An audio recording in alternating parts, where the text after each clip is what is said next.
আসসালামু আলাইকুম বন্ধুরা, আজকে আমি তৈরি করে দেখাচ্ছি আমাদের রমজান মাসে ইফতারে খাওয়ার জন্য ঠান্ডা শরবত।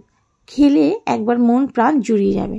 শরবতটা তৈরি করার জন্য সবার প্রথমে মিক্সিং জারের মধ্যে নিয়ে নিলাম 2 চামচ মৌরি, ফ্রেশ মৌরি নিয়েছি, তাতে দিয়ে দিলাম 2 চামচ চিনি আর ফ্লেভারের জন্য একটা এলাচ।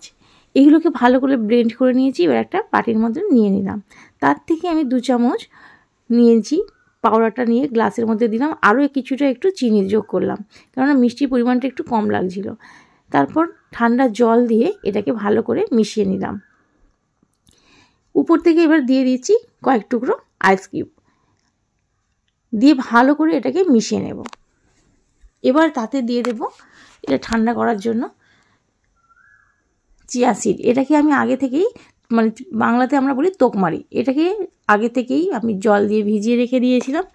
তারপর কিছুটা নিয়ে শরবতের মধ্যে দিয়ে খুব ভালো করে এটাকে মিশিয়ে নিচ্ছি। খুব সহজে আমি তৈরি করে দেখালাম মৌরি শরবত।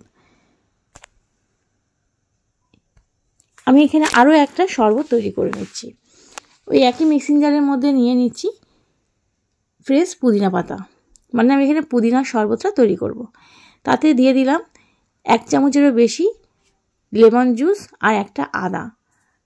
সব কিছুকে দিয়ে খুব ভালো করে আমি ব্লেন্ড করে নিয়েছি। যেহেতু এখানে আমি পুদিনা পাতা দিয়ে তৈরি করছি, অনেক সময় পাতাও থেকে থাকে, সেটা তার জন্য এটাকে আমি ভালো করে ছাঁকনি দিয়ে ছেঁকে নিলাম আর সামান্য একটু জলও দিয়ে দিলাম। দিয়ে ভালো করে চামচের সাহায্যে পাতাগুলোকে ছেঁকে নিচ্ছি, যাতে পাতার মধ্যে যেটুকু জুস থাকে গ্লাসের মধ্যে নিয়ে নিলাম। এবার তাতে দিয়ে দিলাম মিষ্টি করার জন্য 2 চামচ, মানে 3 চামচ দিয়ে দিলাম পাউডার চিনি। চিনিটাকে আগে থেকে আমি ব্লেন্ডারে গুঁড়ো করে রেখে দিয়েছিলাম। তারপর খুব ঠান্ডা জল দিয়ে এটাকে আমি মিশিয়ে নিচ্ছি। তৈরি করে দেখিয়ে দিলাম আজকের সহজ পদ্ধতিতে পুদিনার শরবত।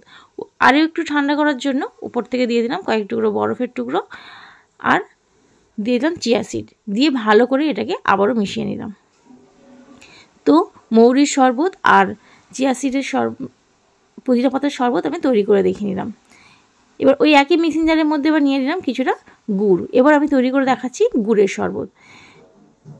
ইফতারের সময় এটা খেতে এতটাই ভালো লাগে যে অন্য কিছু আর খাওয়ার ইচ্ছাই করে না।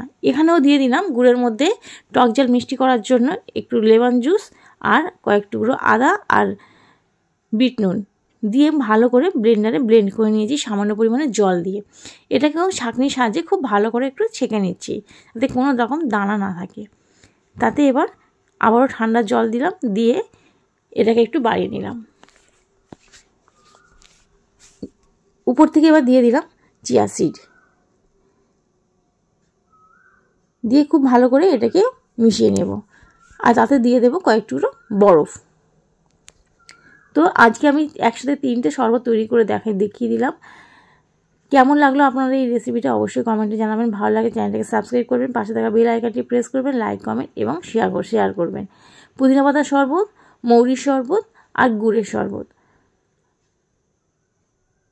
ইফতারের সময় এরকম শরবত থাকলে কোনো কথাই হয় না। উপর থেকে আরও কিছুটা একটু বরফের টুকরো দিয়ে দিলাম আর দিয়ে দিলাম কয়েক টুকরো পুদিনা পাতা।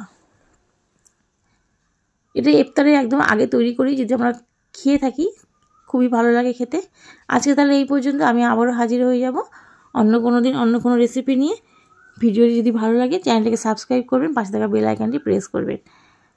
আল্লাহ হাফেজ।